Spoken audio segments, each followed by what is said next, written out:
Hello, Regrets. We're back to some more Colorado Avalanche franchise mode in FHM 12. And in this one, we are going to try to three-peat because we are once again the Stanley Cup champions for second year in a row. There's not really much to do here because we have mostly the same roster, though the one player we had to let go of was McAvoy because I wasn't sure if we were going to have enough money for him. But assuming he takes the offer that we given him, which is basically what he wanted, then we should be able to just barely afford him with the cap that we're at now. We're currently at 89.95, so it's effectively 90 million. He's asking for 5.4. That's going to take us right to the cap ceiling.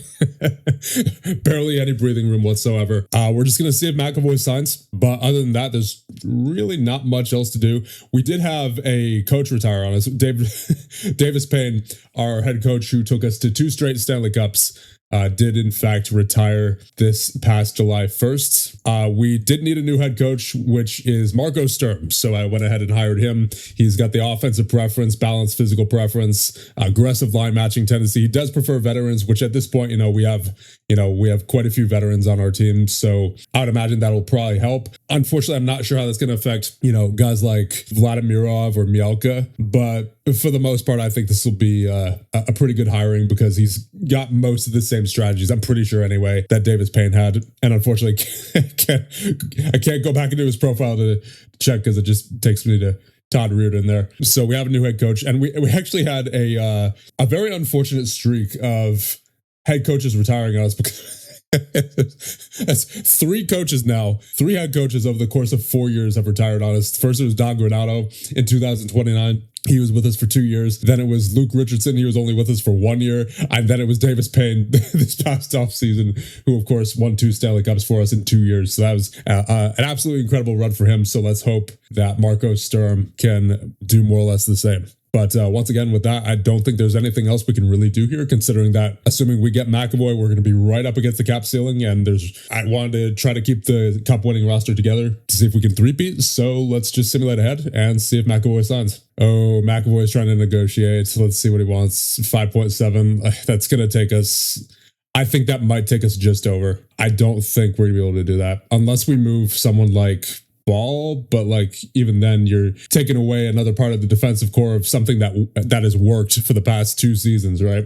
Just to get another part of that back, I just don't think it's worth that. So yeah, I think we're gonna have to be out on McAvoy here. So I would like to get another right defenseman here because we only have 2 in Makar and Nemetz. So let's see if there's any cheaper right defensemen out here who are at least, around the same skill level as McAvoy in terms of his defensive skill. Because he was pretty good defensively. He had the 19 positioning, 19 checking, 17 defensive read. It's going to be hard to replace that, honestly. But if we can find someone who's even close to that, then I'd be satisfied. And obviously they have to fit within our cap as well. I don't know. Maybe we'd be better off trying to make a trade here. Let's just check the trade block real quick. Maybe Liam Pettersson. Boston apparently doesn't want him. He's on the trade block. He's got the 16 two-way defenseman rating. He's not really much of a defensive defenseman though. I mean, he's got the 17 positioning and 17 defensive read, but his checking's only 13, hitting's only 9. I'll come back to him. He's interesting at least. He's got the 3.5-star ability. There's also Levshinov. I mean, he's an average defenseman. He's got a lot of 13 ratings for his role ratings, but nothing that's outstanding. There's Mitukov as well, but he's a left defenseman. I want to find a right defenseman. Yeah, honestly, besides Pettersson, I didn't really see too many interesting guys here. But again, I would like to try to replace that checking rating that McAvoy had, which was 19, which 13 doesn't really even come close to. So I'm not sure if I want Pettersson. I mean, I will get him if he's the only option, but I would like to try to find someone a bit closer defensively to McAvoy, just to make the roster construction as similar as possible to what it was before, with McAvoy on the team. I mean, what if we circle back on Heiskanen? Because, we had, he was in free agency, I believe it was 5 years ago, back in year number 4 or something like that. And here he is on the Boston Bruins, 33 years of age, making $6 million for the next 2 years. We retain half his salary, then we might be able to make this work. He doesn't have a NTC either, so this is probably not his contract from back during that free agency period. I mean, Boston doesn't want to give him up, but what's their record looking like? They made the playoffs last year, 44 wins. Yeah, I guess they're certainly coming along compared to where they were before. Just trying to gauge if they'd be willing to trade him. There's also Liam Bixell with Seattle. He has some pretty good ratings. He had the 64 grade last year with Seattle, 27 points. He's been moving around quite a bit the past few years, went from the Islanders to the Devils to the Kraken. So how does he compare to Heiskanen? Heiskanen's certainly better offensively, that's for sure. Defensively, I would say Heiskanen's better there too. Physically, Heiskanen's better. Mentally, probably goes to Bixell, but yeah, Heiskanen is overall much better for sure. I'm going to see who would cost more to trade for, Pettersson or Heiskanen, because Boston's apparently willing to give up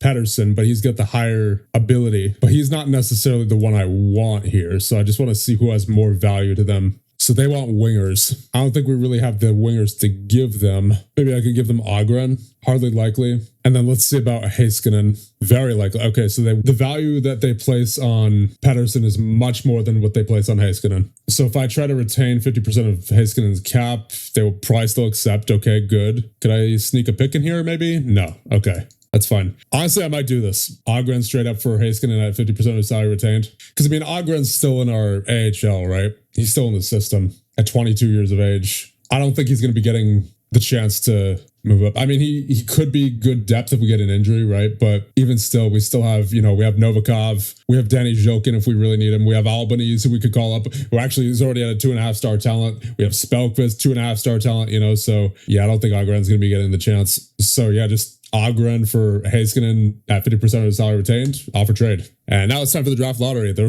Rangers are in here 3 times. Well, so let's see who wins it. At number 16, you have Winnipeg, followed by Vegas, Seattle, Ottawa, Utah, Tampa, the Rangers again, San Jose, Detroit, Dallas, Washington, so Chicago moves up. The Devils, so the Rangers move up as well. Islanders at number 3, the Rangers at number 2, and Chicago at number 1. All right, now let's see what happens in the draft. So let's just simulate up to our first pick. I can't imagine there's going to be too many good players here because the drafts are starting to look pretty weak. Obviously, we're at pick number 32 since we won the Stanley Cup. There is Martin Ekberg, who is the lone 3-star potential there. Projected to be picked at 33. Pressure is his middle name. Strongest part of his game is defensive play. Some parts of his game are better than others, but not particularly good at anything. That's not a good sign. Weakest part of his game is physical play. Probably going to spend as much time in the trainer's room as on the ice. Very injury prone. Yeah, he's got the fragile head there. And then there's not too many 2.5-star potentials available either. That's about, what is that? That's like 8 of them. Controversy will follow. AD scouting grade. To be fair, Tardif does have the strongest part of the game is intangibles. That's pretty good, but he doesn't have too many strengths otherwise. It's not like any player that we select at this point is going to be NHL ready within the next 2 years anyway, right? Todd Bauer, goaltender. Dustin Vovchuk, got the intangibles. Skating pretty good physical shape. Weakest part of the game is goal scoring, made out of glass. He's decent, I suppose. Rick Lee is a goaltender. Magnus Hansen is a center. There's plenty of center prospects in this game. Chris Jones, if he's on your roster, controversy will follow. Mike McDiarmid, rather. Strongest part of his game is goal scoring ability. Known for his physical strength. Won't miss a lot of games. Ready to learn like that. Pretty good on ice vision. Decent stamina. Weakest part of his game is defensive play, but even the worst aspects of his game are still relatively strong. Personality. Strongest suits is his ability to deal with adversity. A little prone to controversy, gets along well with everyone. He's certainly the best one I've seen so far, at least when it comes to his strengths. He's ready to learn as well. That's the part I like most about him. And then you're down to the 2-star potentials after that. So I think Mike McDiarmid might be the pick here. Like I said, it's not like it really matters too much at this point, but I would like to try to let the Colorado Avalanche have some decent prospects going past year 10. So Mike McDiarmid, welcome to the Colorado Avalanche. And we're at pick number 64. There are 2.5-star potentials left, both goaltenders. Todd Bauer and Rick Lee. If Lee's on your roster, controversy will follow. And Todd Bauer, okay, he's not that bad. He's still a little prone to controversy, but it's not as bad. He's also willing to learn, so that's good. Yeah, I think we'll take Todd Bauer then. So welcome to the Colorado Avalanche, Todd Bauer. Pick number 96, Rick Lee is still available. I think I'll just look at the skaters here. Actually, you know what? I'll just skip the rest of the draft. And there it is. The Boston Bruins have accepted our offer of Eric Agra in exchange for Miro Heiskanen at 50% of his salary retained. Complete trade. So we did eventually get Miro Heiskanen, just not while he was 29. Now he's, I believe, 33. So yeah, that was a few years ago now. So I think with that, we can go through the rest of the offseason. All right, so we're at the end of the preseason here, and this is our roster heading into year number 9. You have Nabokov and Bereznoy, and that's on defense. You have Makar, Korchinski, Nemeth, Heiskanen, Ball, Rasnik, and Mielka. And then at forward, you have Necas, Neuenschwander, Vladimirov, Kasper, McKinnon, Meyer, Messar, Jokin, Koke, Shilov, Murniaks, Douglas, Heineman, and Edqvist. And before we advance, there is a big contract that we have coming up this year in Marty Necas. I don't think I'm going to re-sign him now. I'm going to wait till the end of this regular season, but we do have that to consider when taking the trade deadline into consideration. Now, he does actually want much less than what he's currently making on his cap hit. It's currently 11.5 for this year, and he only wants 7.5 for 3 more years.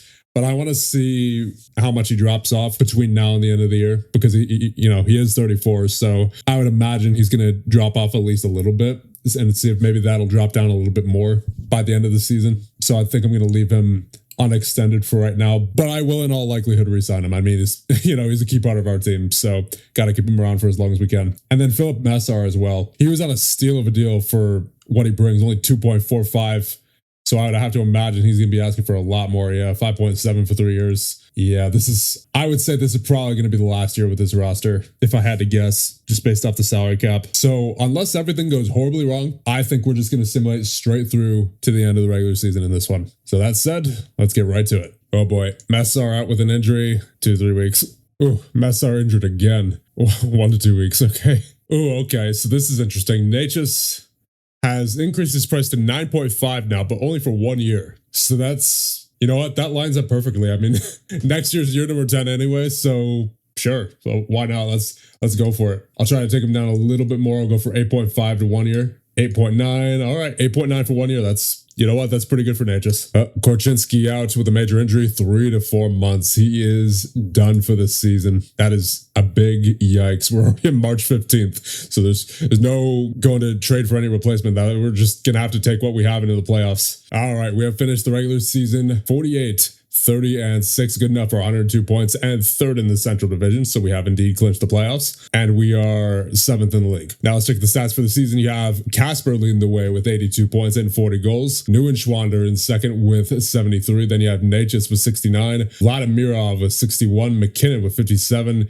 He's at a 3.5-star talent now. Not sure if he was a 3.5-star to start the season or if he was a 4-star. Can't remember. Then you have Makar with 51. Rasnik with 49. So that is a good season for him. Nemeth with 38, Koke with 36, Jokin and Edqvist with 33, Heiskanen with 32, Shilov with 31, Meyer with 30, Murniaks with 28, Korchinski with 26 and 69 games played, still out for 2 to 3 months. Like I said, he will be out for the remainder of this season. Then you have Ball with 24 points, Messar with 23 and 57, Heineman with 15, Douglas with 9, and Mielka also with 9. And then in goal, you have a .920 save percentage in 69 games played and 9 shutouts for Ilya Nabokov. So bouncing back from last regular season and following up his good playoff performance from last year with a 909 to make it a 920 in this regular season. Hopefully he can follow suit during this year's playoffs. And then Bereznoy, unfortunately, did not do well this year. He only had an 884 save percentage and 1 shutout in 16 games played. So that being said, let's see who we have in the playoffs. It should end up being, yes, indeed, the 50, 30, and 4 Chicago Blackhawks. So with that being said, we'll end things off here, but not before I thank the channel members. Thank you guys so much for all your support,